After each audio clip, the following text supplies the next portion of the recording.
Yeah, so I totally forgot this was coming out tonight. Anyway, welcome back to another video here on the channel. Today we're going to be talking about the Acolyte Episode 3, which is the Star Wars show that everybody is unanimously on the exact same page about. Right? So everybody loves it, huh? Yeah? No? Oh.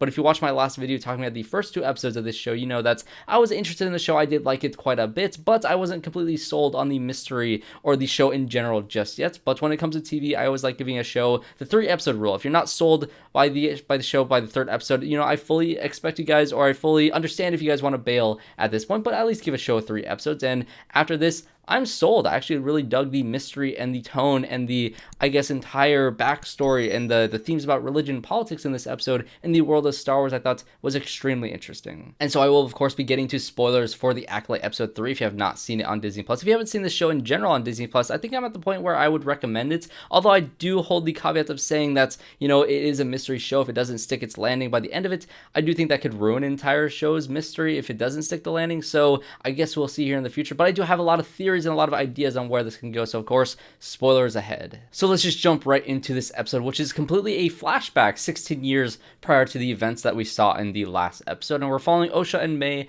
as young girls who are living with their family on this planet, and it is essentially an exploration of a different religion in the Star Wars universe. And before anybody will freak out and say, oh, you know, you can't have other explanations of the Force from different perspectives, because there's only one explanation for the Force, and that's the one that the Jedi have, and the one that has been told to us from the very beginning. But if you look in the real world, you know that religions are very vast and very different, and the idea that other groups of people would have a different religious perspective on the way that the Force is, in this case they call it the thread that kind of binds and connects all life. It has some thematically similar ideas in it, but these characters are not Jedi, they are witches that are using these abilities. And also, before you say that, oh, you're ruining George Lucas's vision, well, George Lucas also created the Witches of Dathomir, so ha. But the idea that this show is exploring both the religion and the political aspects of how these two groups, being these witches and the Jedi, kind of conflict with each other, and how that bleeds down into the children of Osha and May, I think it becomes extremely interesting, because you have May, who is the type of character that wants to follow down the footsteps of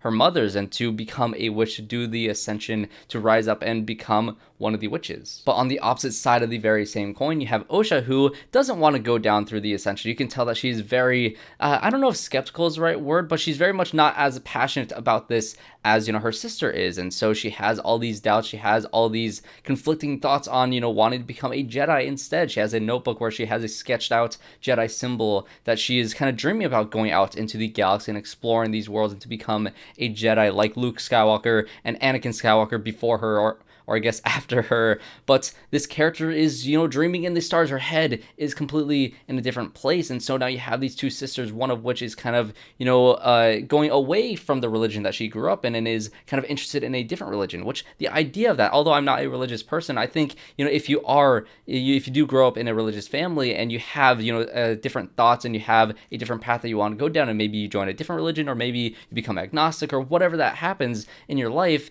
I think that is a very interesting story to follow, and especially doing that in the Star Wars universe, exploring different religions within this sci-fi fantasy world is a really interesting idea. And so when Master Soul, INDARA, KELNACCA, and Padawan TORBIN at this point in time shows up on this planet to recruit these two kids, because at this point the Republic doesn't allow, you know, kids to be trained in the ways of the Force, or I guess in the ways of the thread, or whatever these witches are calling it at this point. It is illegal for them to do that, I guess, from the perspective of the Jedi. They're showing up on this planet to possibly recruit these kids, to give them the Jedi test, and to see if they can see these symbols on the tablet that we saw in the Phantom Menace all those years ago. And again, I think it does fit nicely into the Star Wars universe, and I will talk about how the show could possibly break Star Wars canon a little bit in the direction I think the show can go, which I think is interesting. But at this point, I do think that it's interesting to see the Jedi in this light, going out to recruit these Jedi Padawans, because that's something that we have, you know, alluded to before in a lot of different, you know, movies and shows and the Phantom Menace and stuff like that. But to see it in the actual High Republic era, at the height of their Jedi and at the fall, I guess,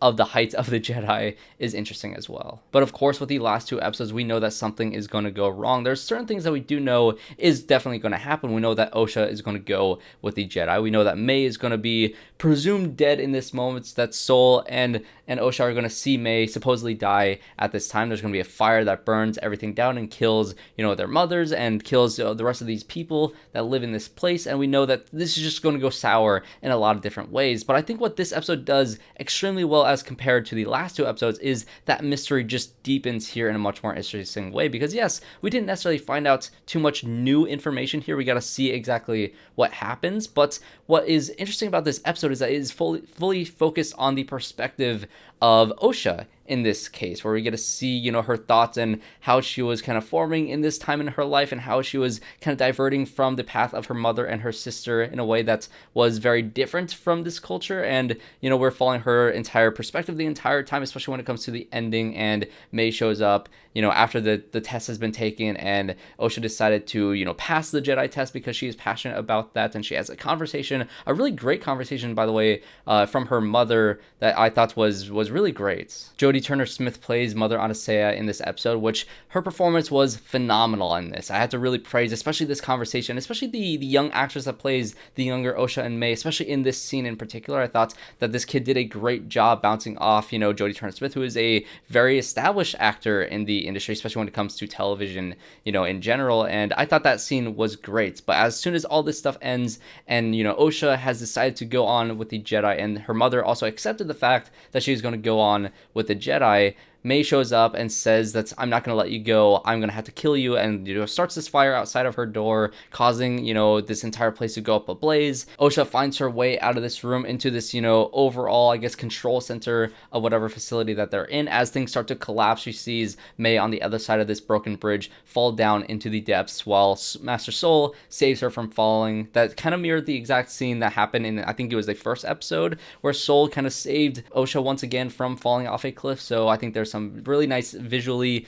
I guess, it's poetic, it rhymes with those past two episodes as well. I thought all that made a lot of sense. But then what doesn't make sense is when Master Soul is bringing Osha all the way out of this facility, they pass all the bodies of all the other witches and of Mother ANISEYA at this point, showing that they have all died at some point in between May starting these fires and Master Soul pulling her to safety. And honestly, I think if this show succeeds in exploring what happened in this flashback time, what happened in the inciting incident, if you will, of these characters' lives, I think it will do something that The Last Jedi, I think, did, that I thought was successful. I think a lot of people didn't think was successful, but I think it has a chance to do it in a much more interesting way. And that is, the idea that Luke Skywalker showed up with seeing that Ben Solo was having these, visions of possibly becoming dark, and he decides to strike his lightsaber in a fleeting moment is going to kill him, but then regrets that instantly. And you see the different perspectives in The Last Jedi. You see Luke's perspective of seeing the darkness in Ben Solo and going after him, and you see, Ben Solo's, or Kylo Ren's perspective on that, and just waking up in the middle of the night, seeing his master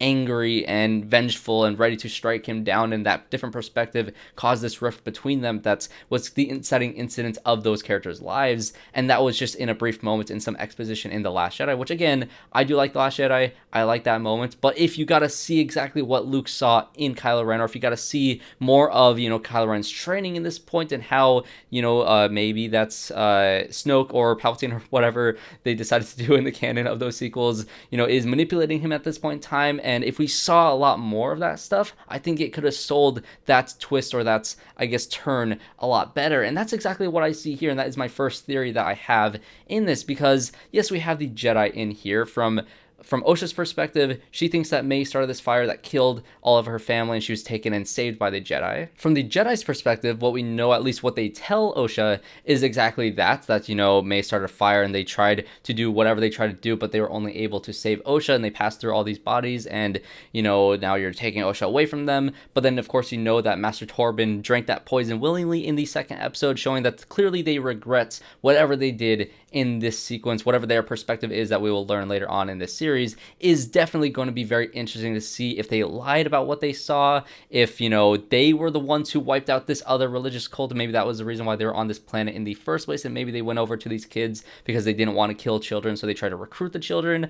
I don't think that is the route. I think a lot of people would be upset if these Jedi were just straight up murderous and killed all these people. And then we also don't know May's perspective on this, because obviously we know in the future at this point, May is vengeful because May thinks that the Jedi took, her sister away from her. They also thought that Osha was dead, and that's, whatever happened with the death of the family and was she responsible or not. What is May's perspective on that? And I think that this is where that's possibly Sith-looking character comes into play, because I think there is a third party, a third perspective, or I guess a fourth perspective on this entire situation that we will see eventually by the end of the series, and that is of that Sith Lord or whoever this mysterious character is that we saw teased in the first episode and that we saw teased in the trailers. I think this character is kind of the one manipulating May in the background, like maybe Snoke manipulated, Kylo Ren in the sequels, or even Palpatine manipulating Anakin to turn to the dark side in the prequels. And so I think that this does feel very much like Star Wars. It feels very in line with what we've seen in the sequels, in the prequels, in the original trilogy. I love all that stuff, and I think it also does make sense that even if the Jedi were there for whatever reasons that they were there, if they were there for May and Osha, if they were there to wipe out this other religion, whatever the case may be, if they did come in contact with this Sith Lord, I also think that it makes sense that these 4 Jedi, in order to save their own perspective, their own guilt, to hide that, they didn't report this Sith Lord to the rest of the Jedi Council. They didn't log it into all the data that they have in order to protect their own backs, in order to protect themselves in a very selfish turn, which is what leads to the downfall of the Jedi, which leads to the Sith rising up at this point in the timeline to be able to train Darth Plagueis, to be able to train Palpatine, to do everything that we saw now in the prequels here. And if that is the case, if they did hide up and do a cover up for seeing a Sith Lord because of their own guilt and the death of this entire society of these other Force users, or this other, I guess, religion, that would be a very interesting story and would make complete sense, and it wouldn't break canon. Because I know a lot of people, a lot of fans online are saying immediately that the show breaks canon, that the show cannot exist because the Sith cannot exist in this timeline. That is very true, and if the show does go in a direction that it, breaks canon by the end of it, sure, go complain all you want, but at this point in time, there are so many routes that they can go that is an interesting story to tell that wouldn't break canon, that makes for great storytelling. And if this episode is any indication of what they could do by the end of this series, I think it's a great idea. A couple other things before I wrap up this video. You have Mother ANISEYA and KORIL talking about the conception of these 2 kids, which is very much in a similar vein to the prequels with the conception of Anakin, where they say that there is no father, that these characters were possibly immaculately conceived by the Force or by the will of the thread of life that combines, that connects all these people together. What is the story behind this? What is the story behind the conception of these children, because it is also set up as a mystery in this episode, with KORIL saying that she was the one who carried them, and ANISEYA is the one who conceived them, is the one who made this be, is the one who possibly made this happen, which is also a very interesting idea to explore. What happened? Was this was this group of witches trying to go about the creation of the chosen one? Were they trying to manipulate the midichlorians or whatever they're going to do? I don't know if they're actually going to say midichlorians, but were they trying to manipulate life and manipulate the conception of these characters to create these 2 children that were, I guess, the chosen ones of their society? I think that is also an interesting path to go down, is how were they conceived. It is definitely a mystery that is set up in this episode that I do think is very interesting. And so again, I do think that this episode, directed by Kogonada, by the way, who directed the movie Columbus and After Yang, which if you haven't watched those movies, those are phenomenal films. And I think that this episode's pacing and care for storylines and characters and the way that it was written was much better than those last 2 episodes, because I think Kogonada is a very talented director. Go check out all of this guy's previous work in general, but I think that he did a great job directing this episode and making it thematically resonant and very interesting in the world of Star Wars. Again, I found this episode really intriguing. I do think that there are things in this episode that people are going to hate no matter what. It's alluded to that the mothers are in a lesbian relationship, which they could just be mothers because they're witches and it's just like a title that they give them. So if you really want to be hateful and don't want to think that it does exist, Disney of course makes their gay relationships very easy to just write off and pretend that they don't exist. So if you're very hateful during Pride Month, then well, I guess you can pretend that it's not the case. But I think people are just gonna review bomb this anyways. But that's why I guess one reason to hate it. But also, if you don't like the idea of another religion in the world of Star Wars that kind of changes the mythology of the Force for this other perspective on it, then I do think that complaint is, I still don't want to say it's valid, but I can see that as well, that now you're showing a different perspective that can possibly point to the Jedi being evil and bad the entire time. And I don't think the show is going to do that. I don't think the show is going to be like, oh, this other, religion was good and the Jedi were never good. They're always bad. I don't think the show is going to do that. Like I said, I don't think the Jedi were there to just wipe out this other religion. If they were, that's crazy. I don't think it'd go in that direction. But if it does, I will talk about that if it does happen. So definitely let me know in the comments down below what you thought of this episode. Were you on board with the new ideas and themes that this episode presented? Are you also intrigued in this mystery, and what are your theories on how this show is going to conclude? We're only 3 episodes in, I believe, of 8, so we have a long road ahead of us still. I'm really enjoying it. I'm hoping you guys are too. And if you did enjoy this video, make sure you guys leave a like and subscribe to the channel to see more reviews just like this one. I know that YouTube doesn't really like advertising my Star Wars videos. It doesn't, the algorithm is not very happy whenever I do anything that's not horror. So if you did find this video and you want to check out my other stuff, go check it out. I, of course, have reviews out for I Saw the TV Girl in a Violent Nature and The Watchers, which came out this past weekend. Of course, this weekend is a little light on horror, so I will be talking about Inside Out 2. Very also different for the channel for me. So very exciting weekend. I'm very excited to hear all your thoughts on all of this that I talked about in this video as well. So comment down below, leave a like, subscribe to the channel, and I hope to see you all in my next one.